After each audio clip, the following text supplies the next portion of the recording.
పితా పుత్ర పవిత్ర ఆత్మ నామమున ఆమేన్.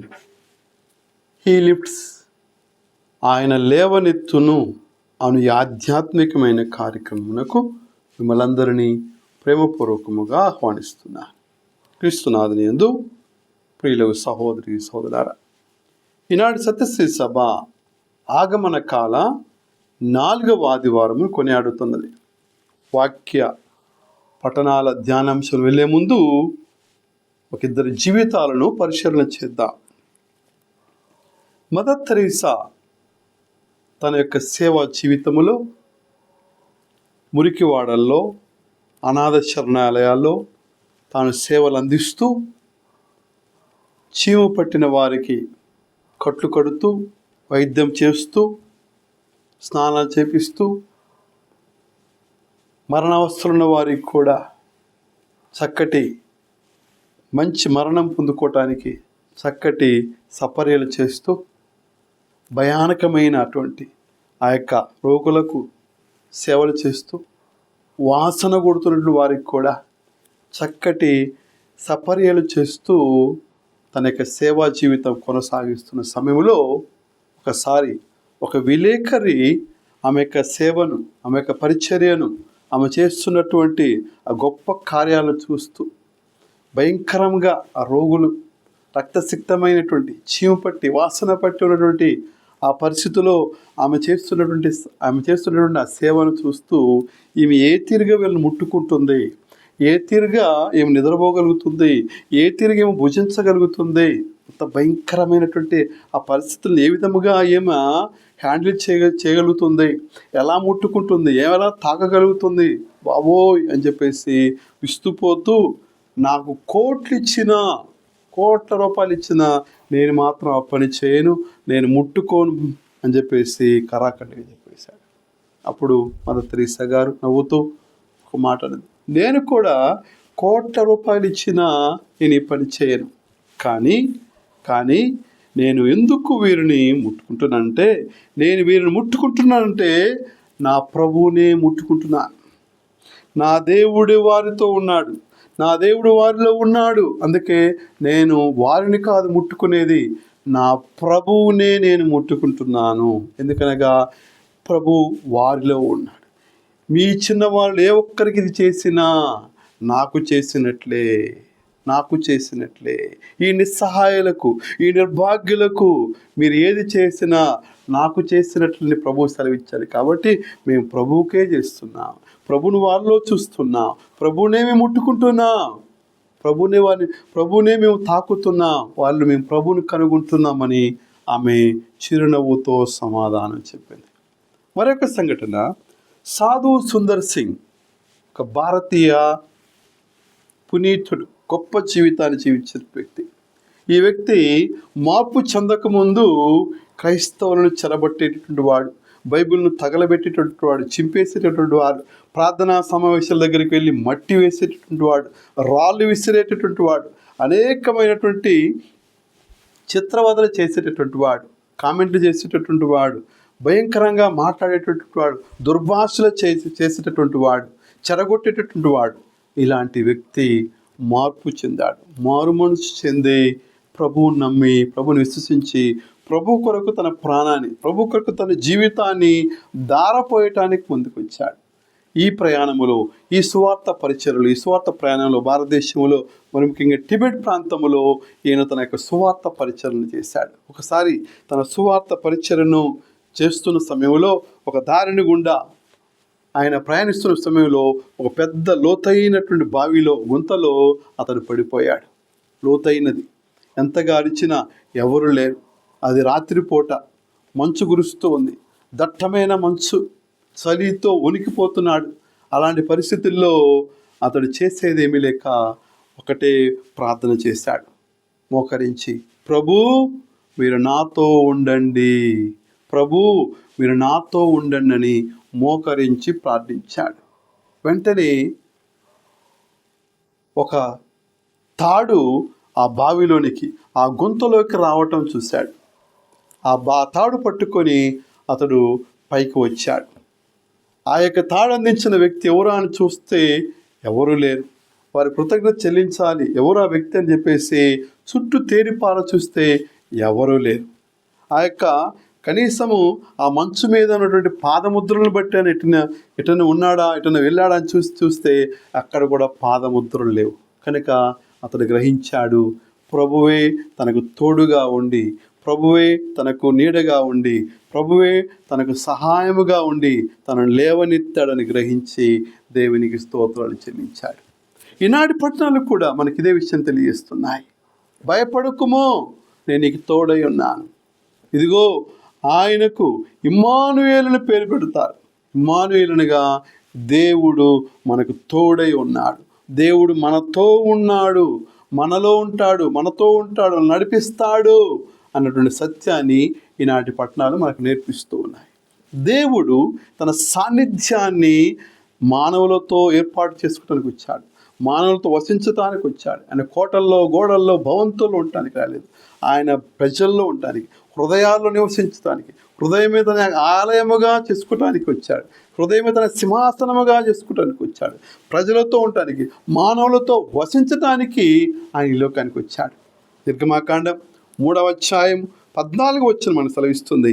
ఆయన తన పేరును, ఆయన సాన్నిధ్యాన్ని గుర్తు చేస్తుంది. ఆయన యొక్క పేరు ఆయన సాన్నిధ్యాన్ని గుర్తు చేస్తుంది. ఏమిటి ఆయన పేరు? నేను ఉన్నవాడను, జీవించుచున్నవాడను, అబ్రహాము, ఇసాకు, యాకోబుల దేవుడు, తరతరముల వరకు ఉన్న దేవుడను, ఉన్నవాడను అన్నటువంటి దేవుని యొక్క సాన్నిధ్యాన్ని, దేవుని యొక్క సన్నిధానాన్ని గుర్తు చేస్తుంది. ప్రభువు ఉన్నవాడు. యెషయా గ్రంథము 43వ అధ్యాయం 2వ వచనము, దానియేలు గ్రంథము 3వ అధ్యాయము 25వ వచనం మనకు సెలవిస్తుంది. ఆయన ఎక్కడ ఉంటాడు అంటే ఆయన అన్ని చోట్ల ఉంటాడు, అన్ని వేళలా ఉంటాడు, అన్ని సమయాల్లో ఉంటాడు, అన్ని చోట్ల ఉంటాడు. నీటిలో నడుచుచున్న నా తోడై ఉన్నావు, అగ్నిలో నడుచుచున్న నాతోనే నడుస్తావు, మునిగిపోలేను నే కాలిపోలేను, నేను నచ్చుతున్నా, నీటిలో ఉన్నా, అగ్నిలో ఉన్నా నువ్వు నా తోడుగా ఉంటావు, అన్ని చోట్ల ఉంటావు, అన్ని సమయాల్లో ఉంటావు, నన్ను కాపాడుతావు, నన్ను సంరక్షిస్తావు, నన్ను దీవిస్తావు. కనుక నా సన్నిధి నీకు తోడుగా వచ్చును అని ప్రభు అభయమిస్తూ ఉన్నాడు. కనుక మన దేవుడు మనతో ఉండేవాడు, మనతో వసించటానికి వచ్చాడు, మనతో ఉండటానికి వచ్చాడు, మనం రక్షించటానికి వచ్చాడు, మనలో వాసము కావటానికి వచ్చాడు, నడిపించడానికి వచ్చాడు, తండ్రితో మనల్ని ఐక్యపరచడానికి, తండ్రితో మనం సమాధానపరచడానికి వచ్చాడు, మనందరికీ నివాస స్థలాన్ని సిద్ధము చేయటానికి ఆయన ఈ లోకానికి వచ్చాడు. ప్రియ సహోదరి సోదరులారా, కీర్తన గ్రంథం 139వ కీర్తన 5వ వచనం మరియు 7 నుండి 12 వచనం చూసినట్లయితే, ప్రభు నేను నీ నుండి ఎచ్చరికి పోగలను, యాడి తప్పించుకోగలుగుతాను? నీ సముఖము నుండి, నీ ముఖము నుండి, నీ సన్నిధానము నుండి నేను ఎక్కడికి పోతాను? ఎక్కడికి పోలేను. ఎందుకనగా నీవు అన్ని చోట్ల ఉన్నావు, అంతటా ఉన్నావు. గగనమునకు ఎక్కిపోయినను అక్కడ నీవు ఉందువు, పాతాళం కింద పరుండినను అక్కడ నీవు ఉందువు, ముందు వెనుక నీవు నన్ను చుట్టి ముట్టి ఉందువు. ఎక్కడ పోగలుగుతాను? నీ సముఖం నుండి, నీ సన్నిధానం నుండి నువ్వు నా తోడుగా ఉన్నావు. గగనం పోయినా ఉన్నావు, పాతాళంలో పరునా ఉన్నావు, ముందు వెనకల నువ్వు నన్ను చుట్టుముట్టి ఉన్నావయ్యా. నేను పారిపోలేను, నువ్వు నన్ను కాపాడువాడవు, నన్ను కనిపెట్టుకునేవాడవు, నన్ను రక్షించువాడవు అని వాక్యం మనకు సెలవిస్తుంది. యోనా దేవుని సముఖం నుండి తప్పించుకోవాలనుకున్నాడు, పారిపోయాడు, తను ఎవరు చూడలేదు అనుకున్నాడు, ఓడడు కింది భాగంలో పోయాడు. దేవుడు అతనిని సముద్రములోకి విసిరేశాడు, తిమింగల గర్భములోకి విసిరేసేశాడు. ఆ తిమిల గర్భములో నుండి మోకరించి ప్రార్థన చేశాడు, ప్రభువా నేను ఎక్కడికి పోగలుగుతానయ్యా, ఎక్కడికి పారిపోగలుగుతాను, ఎక్కడికి తప్పించుకోగలుగుతాను? గగనం పైన ఉన్నావు, పాతాళం నిషీధిలో ఉన్నా నువ్వు అక్కడ ఉన్నావు, ముందు వెనక నన్ను చుట్టుముట్టి ఉన్నావయ్యా అని యోనా పలికి ఉన్నాడు. ప్రియ సహోదరుడా, నీ దేవుడు నిన్ను కాపాడువాడు, నీతో ఉండేవాడు, నిన్ను కనిపెట్టువాడు. తల్లి మరిచినా నిన్ను విడువడు, ఎడబాయడు. కునికి పాటలు పడేవాడు కాడు నీ దేవుడు, నిద్రపోయేవాడు కాదు, నీతో ఉండేవాడు. కనుక అందరిని విడిచిపెట్టారు. కులము, రాజకీయంకు, బంధుమిత్రాదులు, అందరు రక్త సంబంధికులు నన్ను అందరూ విడిచిపెట్టారు అని బాధపడుతున్నావేమో. ప్రభు అంటున్నాడు, నేనున్నా. నీకు రూపం ఇచ్చిన దేవుడు, జీవం ఇచ్చిన దేవుడు, ప్రాణం ఇచ్చిన దేవుడు, నీ పేరు అరచేతులు రాసుకున్నాను. నేను నీ వాడను. ప్రభు నీవు నా వాడివి, ప్రభు నీవు నా వాడవు, వినిపించుమో నీ వాక్యము. అది నీ వాడు, ఆయనకి చెందినటువంటి వాడివి నీవు, ఆయన సొత్తు నీవు, వెల ఇచ్చి కొనబడినటువంటి బిడ్డవు. కనుక భయపడకు, వెరవకు అని వాక్యము సెలవిస్తుంది. ప్రియ సోదరి సోదరులారా, ఈ లోకములో అనేకమైనటువంటి భయాల చేత దేవుని నుండి, దేవుని సన్నిధానం నుండి, దేవుని వాగ్దానం నుండి, దేవుని వెలుగు నుండి, దేవుని కృప నుండి మనిషి వైదొలుగుతూ ఉన్నాడు. అనేకమైన భయాలు, చీకటి భయము, సైతాను భయము, ఈ లోక భయము, తుమ్మినా భయమే, దక్కినా భయమే, అనేకమైనటువంటి భయాలతో జీవిస్తూ ఉన్నాడు. ఎందుకు?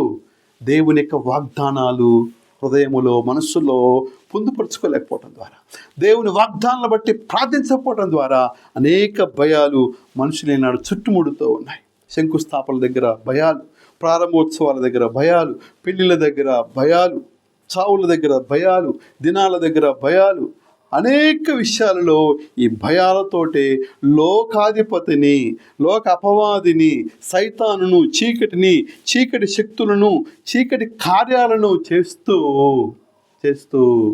దేవుని యొక్క వెలుగును పోగొట్టుకుంటున్నాడు, దేవుని యొక్క అనుగ్రహాలను పోగొట్టుకుంటున్నాడు, దేవుని యొక్క రక్షణను పోగొట్టుకుంటున్నాడు. పరిశుద్ధ గ్రంథములో 365 సార్లు పైగా రాయబడింది. ఏమని? భయపడకు, నేను నీకు తోడై ఉన్నాను, వెర్రవకు, నేను నీకు తోడై ఉన్నానని వాక్యం సెలవిస్తుంది. యెషయా గ్రంథము 41వ అధ్యాయము 10 నుండి 13 వచనములు చూసినట్లయితే, నువ్వు భయపడకు, నేను నీకు తోడై ఉన్నాను, నీ వెరవకము, నేను నీ దేవుడను, నేను నీకు బలానొసగుదును, నిన్ను ఆదుకుంటాను, నా శక్తితో నిన్ను కాపాడుకుంటాను. నీ మీద కోపించువాడు ఓడిపోయి అవమానము చెందుతారు, నీతో పోరాడు వారు సర్వనాశనం అవుతారు, నీ శత్రులు నీవు గాలించినను దొరకరు, నీతో పోరాడు వారు మటుమాయమగుదురు. నీ దేవుడును ప్రభుడునై నేను నీకు బలాన్ని వసుకుతాను, నీవు భయపడకము, నిన్నాదుకొందునని నీతో చెప్పుచున్నాను. ఎన్ని వాగ్దానాలు, ఎంత భరోసా, ఎంత ఆత్మీయత, ఎంత గొప్ప వాగ్దానమో. ఇట్టి గొప్ప దేవుని యొక్క వాగ్దానాలను ఎందుకు నమ్మలేకపోతున్నాడు? ఎందుకు స్పృశించలేకపోతున్నాడు? ఎందుకు తాకలేకపోతున్నాడు? ఎందుకు లోపడలేకపోతున్నాడు? ఈ వాక్యాన్ని వింటున్నాడు, కానీ ఆ విన్నట్టు దాన్ని బట్టి విశ్వాసం ఎదగలేకపోతున్నాడు. కారణం, పారాయణం చేయట్లేదు, చదవట్లేదు, ధ్యానించటం లేదు, మననం చేయట్లేదు, ఆ వాగ్దానం పట్టుకొని మోకరించి విజ్ఞాపన చేయట్లేదు. అందుకే ఆ వాక్య శక్తి, ఆ వాక్య బలము అది 30 100గా ఆ జీవితంలో ఫలించలేకపోతుంది. ధ్యానించేవాడు, మననం చేయవాడు, ఆ వాగ్దానం బట్టి ప్రార్థించేవాడు, ఆ వాక్యాన్ని సృష్టించేవాడు, తాకువాడు దేవుని యొక్క శక్తిని, దైవ బలాన్ని హేరాళముగా పొందుకుంటాడు. ఇది నేడు జరగట్లేదు ప్రియ సహోదరి సహోదరులారా. కనుక ఈనాటి పట్టణాలు మనకు సెలవిస్తున్నాయి, ఆయన ఇమ్మానుయేలుడు మనతో ఉండటానికి వస్తున్నాడు. భయపడకుడు, నీతో ఉండటానికి, నడిపించటానికి, మీతో వాసము చేయటానికి, తండ్రి దగ్గర నడిపించటానికి ఆయన మీతో ఉండటానికి వస్తున్నాడు అని వాక్యము సెలవిస్తుంది. యెహోషువ గ్రంథం 1వ అధ్యాయము 5 నుండి 6 వచనాలు చూసినట్టయితే, నీ జీవిత కాలములో ఎవ్వరును నిన్నెదిరింపచాలరు, మోషేకు వలె నీకును నేను తోడై ఉంటాను, నిన్ను విడువను ఎడబాయను, నిన్ను ఎడబాయనని నా కభయము సంగిన దేవా, నా కభయము సంగిన దేవా. ఈ లోకములో అనేక మంది, నువ్వు కట్టుకునే భర్త, భార్య, అనేక మంది నీకు తోడుగా ఉంటారని వాగ్దానం చేసి ఉండొచ్చు, పెదాలతో చేసి ఉండొచ్చు, ఆశలతో చేసి ఉండొచ్చు, డబ్బు ఉన్నంత వరకు చేసి ఉండొచ్చు, అందచందాలు ఉన్నంత వరకు చేసి ఉండొచ్చు. అన్నీ అయిపోయిన తర్వాత వారు ముఖం చాటేసి ఉండొచ్చు. వారు చేసిన భాషలు, వాగ్దానాల ప్రమాణాలన్నీ కూడా అవన్నీ కూడా నీటి రాతలుగా మిగిలిపోతాయి. కానీ నీ దేవుడు గొప్ప వాగ్దానం చేస్తున్నాడు. నిన్ను విడువను, ఎడబాయను, మోషేకు వలె నీకు తోడై ఉంటాను, నిన్ను ఎవ్వరు వ్యతిరింపచాలరు, నేను నీకు తోడుగా ఉంటాను. 6వ వచనములో స్థైర్యములు అవలంబించు, నేను ఈ జనుల పితరులకు ఈ దేశము నిత్తునని నేను ప్రమాణము చేసితని, అట్లే నీవు ఈ నేలను ఇశ్రాయేలులకు పంచి ఇత్తువో, నేను మోషేకు వలె నీకు తోడై ఉంటానని దేవుడు వాగ్దానం చేస్తున్నాడు. ఎన్నో గొప్ప వాగ్దానాలు, ఎన్నో అభయాన్ని ఇస్తున్న వాగ్దానాలు. కనుక మనిషి ఇంకా భయముతో, పిరికితనముతో, నిరాశతో, నిస్పృహతో, ఆందోళనతో రోజు దిగజారిపోతున్నాడంటే లోకానికి భయపడుతున్నాడు, అపవాదికి భయపడుతున్నాడు. ఇక అంత్యకాలములో ఇలాంటి అనేకమే జరగబోతున్నాయని ప్రభువే సెలవు ఇచ్చాడు.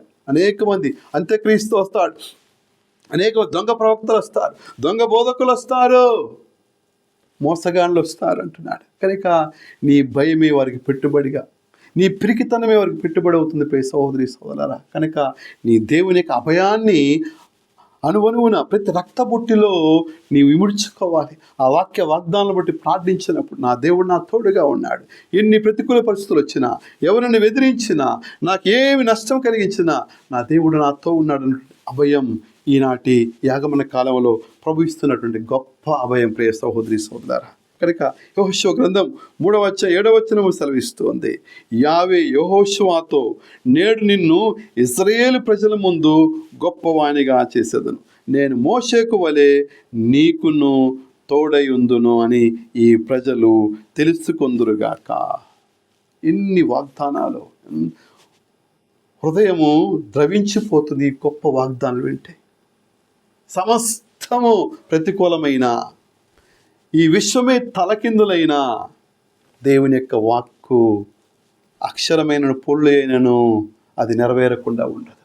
అందుకే యెషయా గ్రంథం 54వ 10వ సెలవిస్తుంది, పర్వతాలు గతించిన, తిప్పలు చలించిన, నా కరుణ మాత్రం నిన్ను విడనాడదు, సమాధానపూర్వకమైన నా నిబంధన, నా ఒప్పందం, నా ఒడంబడిక తొలగిపోదు అని నీ మీద నెనరు చూపు ప్రభువు, దయచూపు ప్రభువు పలుకుచున్నాడు. గడ్డి ఎండిపోను, అని పువ్వు వాడిపోను, కానీ నా వాక్కు నిత్యం నిలుస్తుంది. పర్వతాలు గతించిన, తిప్పలు గతించిన, నా కరుణ, నా నిబంధన, నా ఒడంబడిక నెరవేరుతుందని ప్రభు సెలవిస్తున్నాడు. ఇంత గొప్ప వాగ్దానం ఉక్కిరి బిక్కిరి చేస్తుంది మనిషిని. ఈ గొప్ప ఆనందం, గొప్ప సంతోషం, మన దేవుడు నీతో ఉన్నాడు. ఎన్ని ప్రతికూల పరిస్థితులు వచ్చినా, ఎన్ని ఇబ్బందికర పరిస్థితులు వచ్చినా నీ దేవుడు నీతో ఉండి నీ నడిపించుతాడు. ప్రియ సహోదరి సహోదరులారా, మీరు చేయు కార్యాలను దీవిస్తాడంటున్నాడు. ఏ తక్కువ కాదంటున్నాడు. ఏ విషయంలో నేను తక్కువ చేయను, నేను నిన్ను హెచ్చించేవానిగా ఉంటాను, తలగా ఉంచుతాను తప్ప నేను మిమ్మల్ని తోకగా ఉంచాను. కనుక నీ దేవుడు సమృద్ధిగా ఇచ్చే దేవుడు, సమృద్ధిగా దీవించే దేవుడు. అబ్రహామును దీవించాడు, ఇసాకును దీవించాడు, యాకోబును దీవించాడు. తరతరముల వరకు ఉండే దేవుడు, తరతరం ఉండే దేవుడు. ఆయన అందరినీ సమదృష్టితో చూచువాడు, దీవించే దేవుడు, హెచ్చించే దేవుడు, లేవనెత్తే దేవుడు. అలాంటి గొప్ప దేవుని బిడ్డలమైనందుకు మనం ఆనందించాలి, సంతోషించాలి. ద్వితీయోపదేశకాండము 2వ 7వ సెలవిస్తుంది, మీరు చేయు కార్యమునెల్లా నేను దీవిస్తాను. ఈ విశాలమైన ఎడారి గుండా పయనించినప్పుడు అతడు మిమ్ము కాపాడి ఉన్నాడు. ఈ 40 ఏండ్లు ప్రభు మీకు చేదోడు వాదోడుగా ఉన్నాడు. అతని కృప వలన మీకు ఏమీ తక్కువ కాలేదు. సమృద్ధిగా దీవించాడు. ఎడారి గుండా 40 ఏళ్ళు మిమ్మల్ని నడిపించాడు, మిమ్మల్ని సమృద్ధిగా దీవించాడు. కనుక నేను మీకు కొరతగా చేయను, మీకేమి తక్కువ చేయను, ఎల్లవేళ నేను మీకు తోడే ఉంటాను, మీకు నీడే ఉంటాను అని ప్రభు వాగ్దానం మనకు సెలవిస్తూ ఉంది. ప్రియ సహోదరుడా, ప్రభువు నీకు తోడు లేకపోతే నీవు ప్రభుకు దాస్యం కాకపోతే, ప్రభుని శరణు వేడకపోతే, ప్రభువును నీవు దీపముగా, శరణముగా, బలముగా, కోటగా, ఆదరణగా నువ్వు చూడకపోతే నీవు ఓడిపోతావు. ప్రభు వాగ్దానం చేసినటువంటి వాగ్దాన భూమికి చేరుకో. యెరూషలేము అన్నటువంటి దేవుని పరలోక రాజ్యం అనేటువంటి ఆ యొక్క పరలోక రాజ్య నివాసానికి నీవు చేరుకోలేవు. ప్రియ సహోదరి సహోదరా, పరిశుద్ధ గ్రంథం మనకు సెలవిస్తుంది, అనేకమైనటువంటి హెచ్చరికలు కూడా చేస్తుంది. నిర్గమకాండము 33వ అధ్యాయం 3వ వచనం, మీరు పాలు తేనెలు జాలువారి నేలకు మీరు జాలువారి నేలను చేరుకొందరు, కానీ మీతో రాను, మీరు తలబిరుసుగల జనులు కనుక నేను కోపించి దారిలోనే మిమ్మల్ని నాశనము చేయుదునేమో. 14వ వచనము మోషే పలుకుతున్నాడు, ప్రభువా నీ సాన్నిధ్యము, నీ సన్నిధి మాతో రాకపోతే, మా వెంట రాదేని, మమ్మ ఈ తావు నుండి వెళ్ళనీయకము. నీవు మా వెంట రావేని, నీవు మాతో ఉండవేని, అప్పుడు నేనును ఈ ప్రజలను ప్రపంచములోని సకల జాతి వారి కంటే ధన్యులముగా గణింపబడుదుము. నీవు మా వెంట రావేని, నేను ఈ ప్రజ నీ ఆదరమునకు పాత్రులమైతమని నేను ఎట్టు చెప్పుకోగలుగుతాను?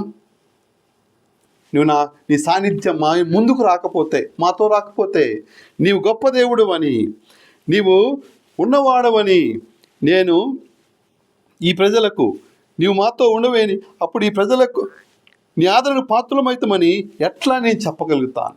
ఎలా వెల్లడి చేస్తాను? కనుక నువ్వు మాతో ఉండండి అయ్యా.